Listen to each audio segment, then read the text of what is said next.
ইন্নাল হামদুলিল্লাহ ওয়াসসালাতু ওয়াসসালামু আলা রাসূলিল কারীম আম্মা বাদ। আমরা দেখতে পাচ্ছি লস অ্যাঞ্জেলেসের ক্যালিফোর্নিয়ায় ভয়াবহ দাবানলে সব পুড়ে ছাই হয়ে যাচ্ছে। এক্ষেত্রে অনেকেই প্রশ্ন করছেন যে এক্ষেত্রে মুসলমানদের উৎসব অথবা এক্ষেত্রে খুশি হওয়ার কোনো কারণ আছে কিনা। আমরা এক্ষেত্রে বলতে চাই, কোথাও পৃথিবীর আগুন লাগলে কোনো মুসলমানই খুশি হতে পারে না। তার কারণ হলো এ ভয়াবহ দাবানলে অনেকেই পুড়ে ছাই হয়ে যাচ্ছে, অনেকের সর্বস্ব নিঃস্ব হয়ে যাচ্ছে। সাথে সাথে মুসলমান কোনো অবস্থাতেই অপরের ক্ষতি হোক এটা চায় না। এজন্য আমাদেরকে ধৈর্যের পরিচয় দিতে হবে। সাথে সাথে আমরা এটাও বলতে চাই, যে জায়গাটি পাপের নগরী বলা হয় লস অ্যাঞ্জেলেস ক্যালিফোর্নিয়া, সেখানে মাদক, জুয়া, ব্যভিচার এমন কোনো অপরাধ নাই যেটা এখানে সংঘটিত হয় না। এজন্য আল্লাহ পাক রব্বুল আলামিন ইতালির পাম্পি নগরী, সেখানে ভয়াবহ দাবানলের মাধ্যমে সেখানে পুরো জাতিকে নিশ্চিহ্ন করে দেওয়া হয়েছিল। যেখানে পাপাচার বেড়ে যায়, আল্লাহ পাক রব্বুল আলামিন প্রাকৃতিক গজব আল্লাহ তাআলা সেখানে নাজিল করে দেন।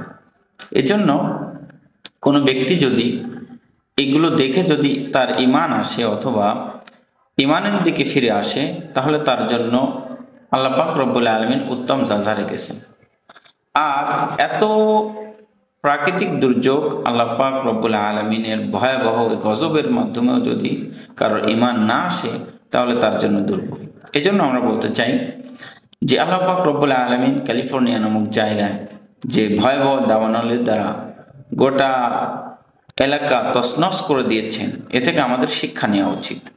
আমরা অশ্লীলতা, মাদক, জুয়া প্রত্যেকটি জায়গায় যেমন আমাদের ছেয়ে গিয়েছে, বিশেষ করে লস অ্যাঞ্জেলেস ক্যালিফোর্নিয়া, যেখানে হলিউডের মতন মুভি, এখানে এমন কোনো পাপ নাই যেটা সংগঠিত হয় না। মাদক, জুয়া, অশ্লীলতা, ব্যভিচার, এলজিবিটি এমন কোনো অপরাধ নাই যেটা এখানে সংগঠিত হয় না।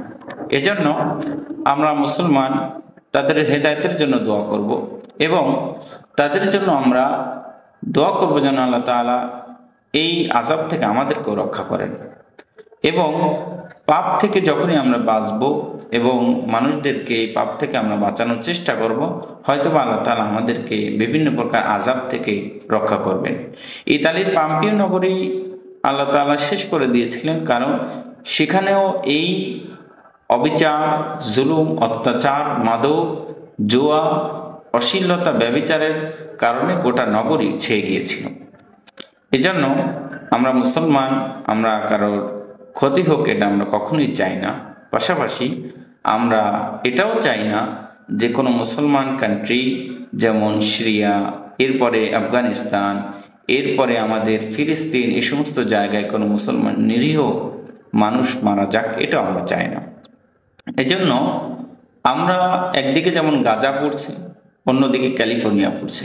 গাজার মানুষজন তারা হয়তোবা দুনিয়ায় এই ক্ষতির সম্মুখীন হলেও আল্লাহ তাআলা আখিরাতে তাদের জন্য হয়তোবা উত্তম যাজা রেখেছেন। কিন্তু যাদের সর্বস্ব শেষ হয়ে যাচ্ছে, তারা কি পাবে? এজন্য আমরা এই আগুন থেকে নিজেরা পানা চাই এবং অন্যকেও আল্লাহ তাআলা যেন হেফাজত করেন এবং এ থেকে আমাদেরকে শিক্ষা নেওয়ার আল্লাহ তাআলা তৌফিক দান করুন।